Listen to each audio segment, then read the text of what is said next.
Alrighty, welcome traders. It is Wednesday, December 13th, 2023.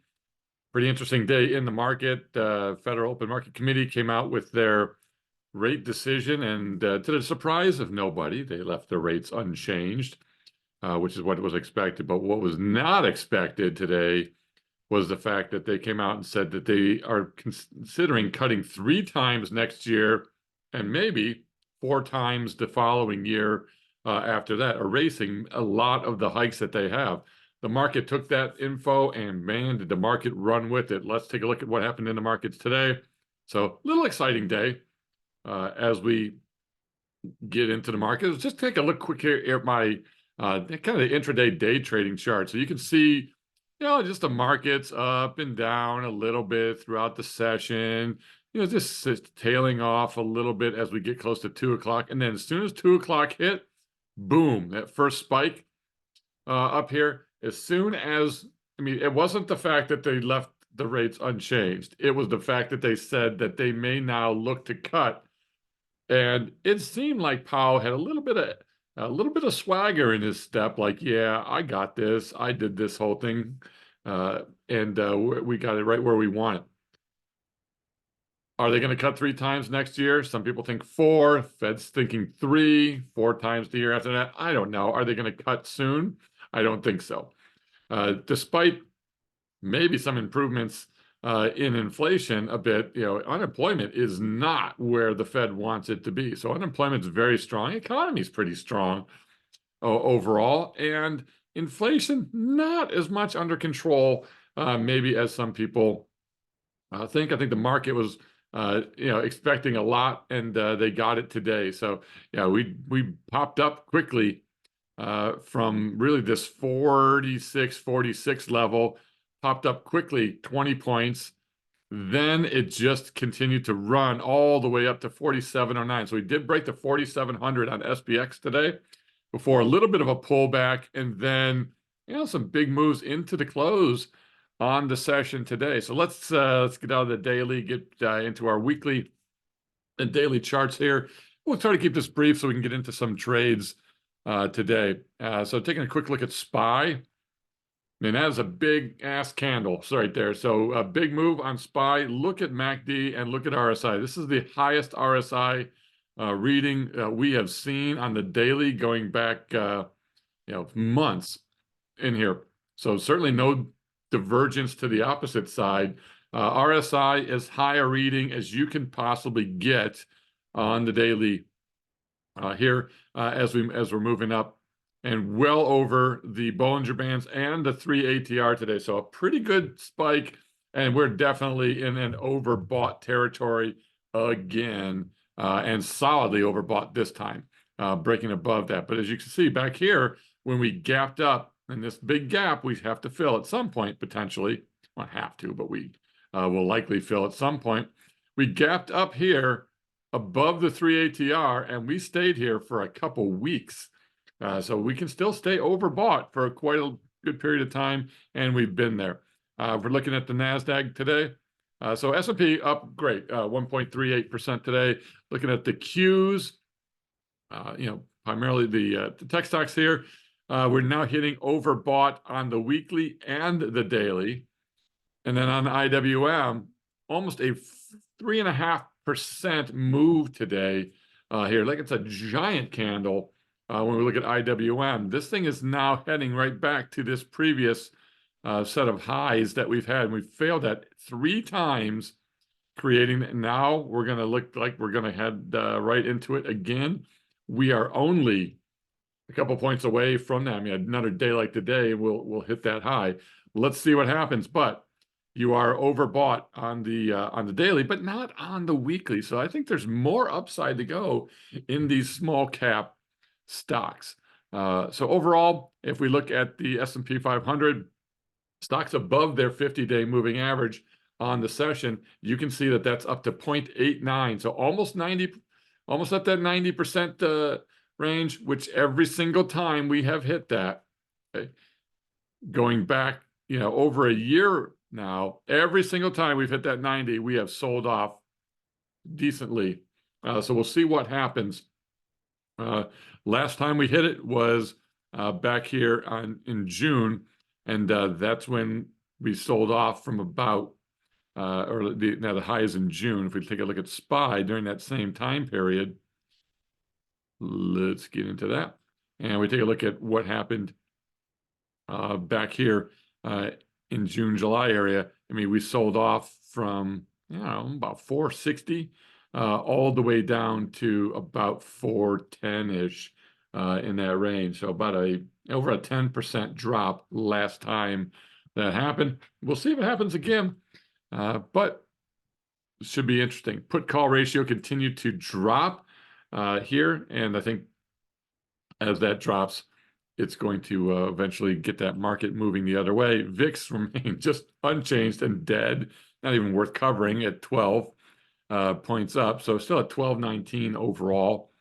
The dollar on the session had a pretty good drop on the day. So dollar dropped in a squeeze to the downside here on the daily and the weekly. Same thing. It's been in a downward move.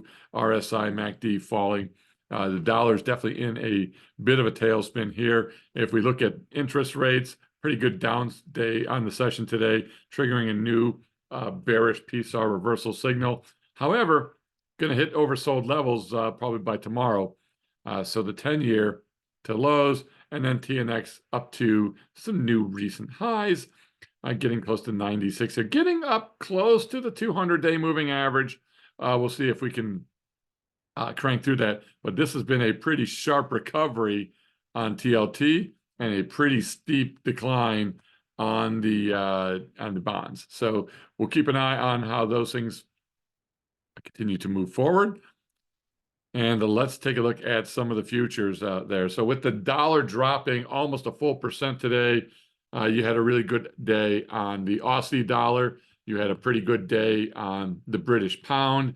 You had a really good day on the Canadian dollar moving up, and you had a really good day on the euro. All four of those moving up and moving up decisively. I mean, MACD rising, RSI rising, daily and weekly looks pretty decent here for some nice Forex trades. I think if I had some additional buying power, I would be looking at probably 6A. Looking at the Aussie dollar here and putting on some sort of a 1-1-2 trade on the Aussie dollar. All right, oil on the session had a little bit of a bounce today. So we got a nice little bounce off this trend line. So this trend line's held up pretty decently. 1, 2, 3, 4, 5, kind of 6, 7.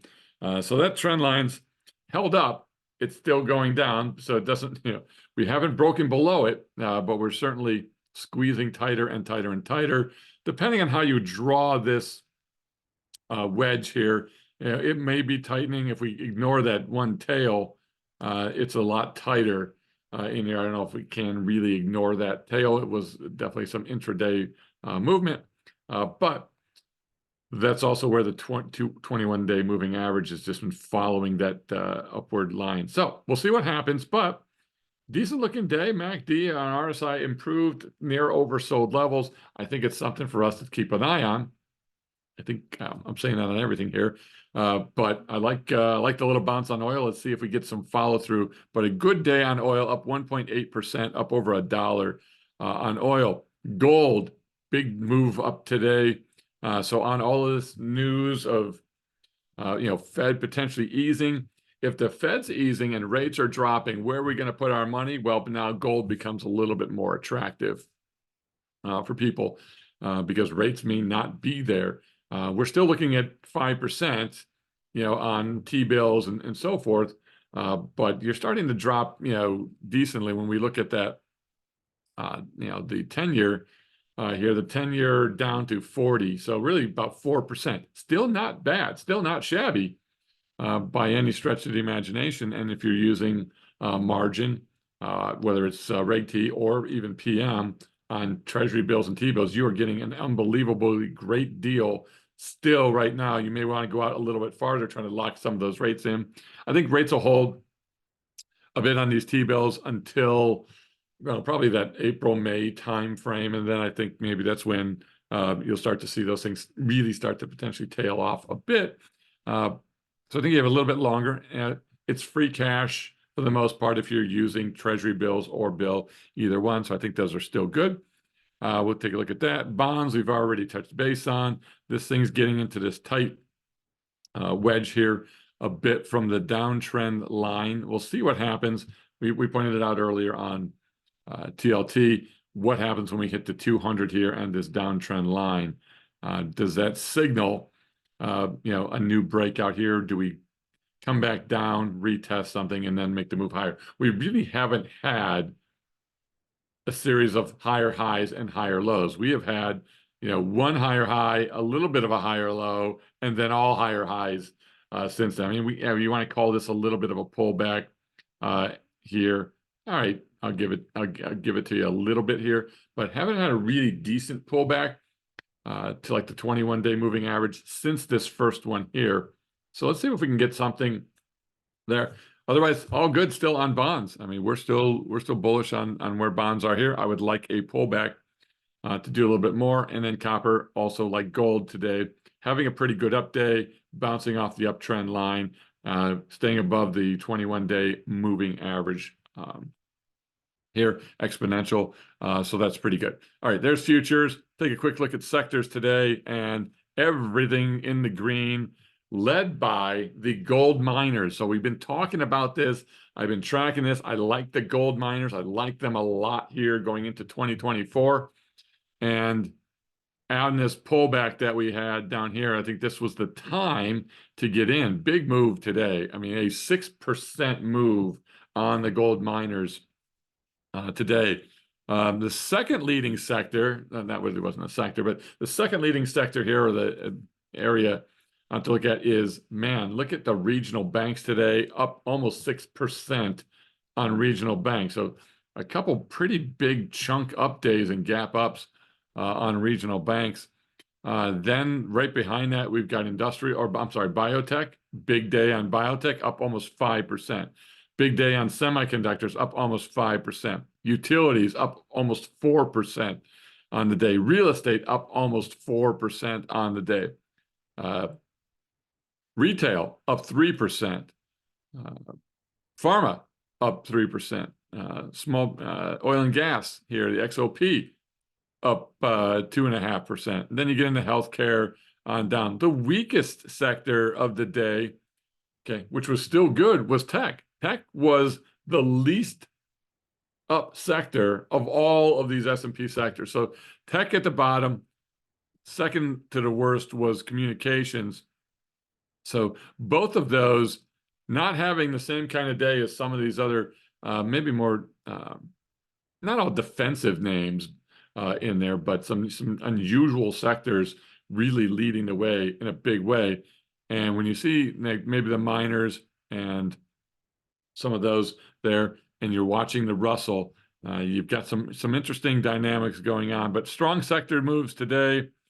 Microsoft not participating in any move today whatsoever, basically dead flat on the session. Microsoft did not care that Paul thinks we need to start rate cutting, and the Fed officially, I think today, pivoted. Okay, so official pivot day. You can celebrate that, and we're back to maybe some sanity in the next couple days or so. And see, but Apple up 1.6%. Apple having a good day, back to these all-time highs. So Apple right back to the all-time high. In fact, I think it may have not quite set it. We didn't set the all-time high yet. We're about 1 point away, not even a point away, like a half a point away. Apple on a new all-time high. You got Amazon maybe breaking out of this ascending triangle. You've got Meta having a pretty good day today as well. Google had a little bit of an up day, pretty flat day for Google. Nvidia up, decently on the day, not quite 1%. Tesla finally having somewhat of a decent day, but it was down hard early, and then reversed. And then Netflix having a monstrous up day today, up almost 4%. And as we watch AMD down here as well, just ballistic on its move recently. So getting a little frothy, but I think we can be frothy for a while. I think there's a lot of money. I think it's $6 billion sitting in money markets. So there's a lot of money sitting on the sidelines. that people were just not sure what to do. And I think at these levels, it's hard to get long. But obviously, people did it today, and they did it in a pretty big way, broadly across the spectrum. So, uh, you know, I think getting long here is a difficult proposition unless you're thinking that this market is never, ever going down again. So it's never, ever getting back together, never, ever going down again. I think that's great sentiment for a big sell-off in January at some point in time. All right, let's take a look at what happened in our account today on 13th. So Delta improved down to still negative Delta, but we are almost absolutely flat on Delta, totally fine. Theta dropped a bit today to 997, which is 0.31. So Theta now it's getting pretty low again, and you've got VIX sitting at 12. There's just no volatility in the actual market itself, especially on ES or the S&P 500. There's just no volatility there. So it's tough to get some Theta out of it. We're still doing okay. I think 0.31% is not bad. All right, NetLink didn't really move at all today. Pretty much hung in there, not up or down, mainly because with this up move, we got tested on some ES strangles. So everything else going up, ES got tested a little bit on some strangles. Buying power, though, dropped significantly. We did unload a strangle today. So the buying power did drop. We're down to 65%. Again, 10% of that is in BIL, the Treasury Treasury bill ETF. So we've got 10% there. So really sitting at 55%, not too shabby at all. We're right there. I tried to add some additional trades today. Didn't get a fill in the main account. We did take a hit today, $4,850. We finally closed a losing trade today. It was an ES strangle. We are actually now 41-3 on the year. So 41 wins, 3 losses on ES strangles. I mean, it's a fantastic rate. 41-3, what is that? 3 divided by 44. So a 93% win rate for the year. Not too shabby. All right, so 41 wins out of 44 ES strangles, but we did take a loss on one today. So far, we've taken 2 decent strangle losses. They're less than 2% of the portfolio, and they haven't really killed us too much, but certainly doesn't help to have, almost $10,000 in strangle losses in a month that we were doing pretty well. Without those, we'd be up fantastic. We're still up $100,000, $97,000 on the year. We're still up 39% year to date. We are up 31% in just net lick on the year.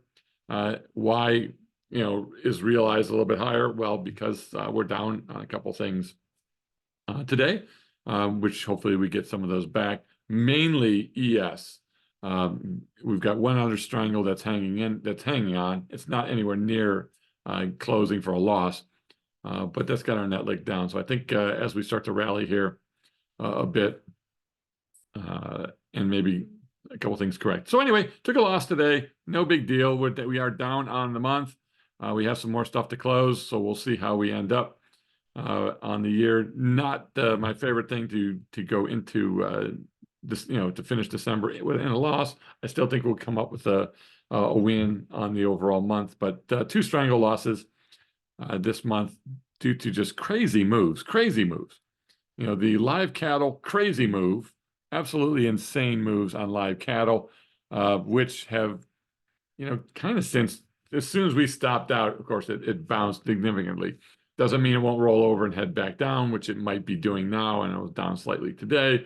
And then ES just overbought and just moving higher without any regard for public safety. So there's where we are on the account for the year. Here's the strangle trade. We did close it for a 2x loss, 200% loss, 4,800, which is again less than 2% of our total account value. So if you take 4,850 divided by the 326,000 that we have, it's a 1.5% loss. Oh well, I'll take it with a 94% win rate on those. I'm going to keep putting them on. I'm not going to stop. Some people would stop. Hey, you took 2 big losses this month. here, and you're down $10,000. Yeah, I'm down $10,000 on two, but I'm up $27,000 on the whole year as a whole. So I'll take it. I'm not going to stop. Strangles have had an 89% win rate on the year. Why would you stop trading something that has an 89% win rate? Okay? It is the second largest income generator that I have. I'm pretty good if I'm going to generate, if I have a 90% win rate. Yeah, do I love to lose? Not really, but it's part of the game. I'm pretty happy with where we are. Long-term 112s, $50,000 on the year, 100% win rate on those, followed next by future strangles, all the different futures that we have, of which ES is the best one so far. And then right after that, we're followed by just standard 112s. So it's almost neck and neck. We really bulk this up as we go here. So I'm expecting to generate more funds on these 112s as we move into the new year. And then we really haven't been trading any zero DTE, no leaps, no spec trades for the most part. Most of the spec trades we have on right now are all, in fact, I'll show you what we got. So here's all of our spec trades on right now. We've got a BA 112, 1, 2, 3 different FB 112s, of which one is a tiered FB 112. We've got 2 naked puts on oil. We've got a bear trap, which is up like 90% already. And then we've got a hedge trade. So we expect to lose on the hedge trades. We probably won't make much on the FBs. We've got 1, 2, 3, 4, 5 112 trades that we're hanging in there with, 5 of those. We've got on the remaining strangles here, we've got 5 strangles. I will get a new one on tomorrow, so we'll probably look to get a 6th one put back on. I like to have 6. I like to have 3 coming off a month. I would prefer winners, but I want to have those coming off. The rest of them are doing pretty decent. And then on the long-term 112 trades, we're doing pretty well. So we've got 1, 2, 3, 4, 5, 6, 7, 8, okay, of which 2 of them, the naked puts, are already gone. So they're just sitting here. This one will just drop off on Friday. It's just a put debit spread, so that'll just expire worthless. So 2 of these we don't even have buying power on at all. So we're in good shape. I like where we are on it. I think the account is set up very well. If you haven't seen it too, post it in the YouTube channel today. Excuse my voice. Meeting that Ed Kurtz and I had with our Income Navigator group members. I'm going to publish it live for you guys. You get a chance to see that. It's us just talking T-bills, T-bill ETFs, fixed income trading a bit, just going back and forth and talking about some of the different strategies and opportunities that exist for our members. We've got a lot of other videos and a lot of other things going on in the channel. It's a pretty extensive conversation that we have going, but I want to make sure you guys have a chance to see what we're doing when it comes to fixed income. And depending on your account and the way you've got laid it out, you've got cash there that's sitting, waiting for you to do something with it. Okay? What are you going to do with all this cash? Okay, we're keeping our buying power at 50%. What are you going to do with all the other buying power that I don't want to use it in case I need it? Okay, but it's sitting there and I could be earning money on it. Why not use Treasury bills, and why not use potentially T-bill ETFs as well? Treasury bills are going to give you the biggest bang for your buck. Like I said earlier, if you're if you're actually trading the Treasury bills themselves, you're going to probably have like a 1% hold on the margin there, and you're going to have 99% of the value that you have invested in Treasury bills available still to trade equities and indexes. If you're in a PM account, this is awesome stuff. I mean, you let your cash work, especially at the rates that it's at right now. You're getting an unbelievably great return for as long as you can. Ed made a great point today that even if the rates go down to 2-3%, 2-3% basically free money, not hurting your account in any way, not going to take a loss. For the most part, it's backed by the full faith and credit of the U.S. government, which, like it or not, it's still probably the most stable government in the world, despite a bunch of knuckleheads in Washington there. They'll try to screw it up, and we've got several presidents that will probably try to screw things up. However, we'll still take the U.S. government and make sure, and it will make sure that the Treasury bonds, notes, and bills all stay solid for you. So why not earn some of that free cash? Come and join us if you want to see how we're doing that. If you like this video, seeing what we're doing, click that like button.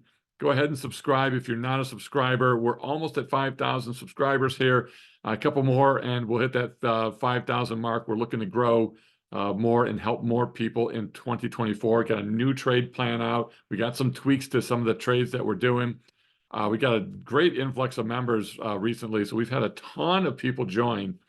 A couple hundred people joined in the last couple of weeks, and man, are they adding a ton of value. All kinds of great ideas. If you want to make 2024 your best year trading, come and join us in the Discord. All right, links are below. Go ahead. You can use KING as your discount code. Take $50 off the first month. Come in, get started on getting a plan together, and start making some money in 2024. Can't wait to see what we do next year. All right, everybody, have a great rest of your evening. Hope this was helpful to you, and we'll see you tomorrow. Stay safe, everybody.